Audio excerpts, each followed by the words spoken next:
Salzschichten erprobt. Salz hat günstige Eigenschaften. Selbst wenn sich das Erdreich drumherum verschiebt, reagiert das Salz beständig. So kann ein Salzstoff Druck von außen dämpfen.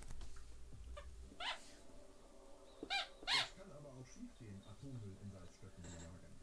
Das zeigt das Beispiel der Asse in Niedersachsen. Das riesige Labyrinth aus Gängen und Schächten war früher ein Salzbergloch, genannt Asse. Forscher sollten hier testen, wie und ob sie hier Atommüll lagern können.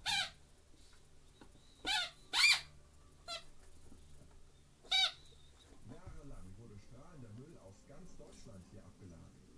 126.000 Fässer.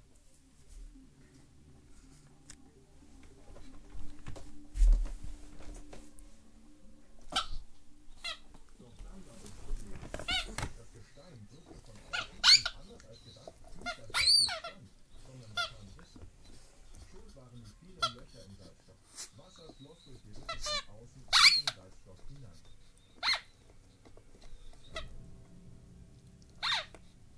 Kleine Wassermengen sickerten auch in eine Lagerkammer hinein.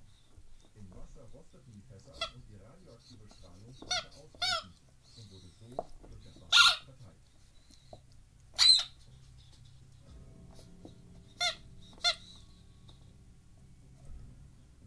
Das verseuchte Wasser wurde abgepumpt, unter ständiger Kontrolle. Weil aber die Salzstollen der Asse durch das Wasser feucht und brüchig geworden sind, könnte es jederzeit passieren, dass der ganze Salzstoff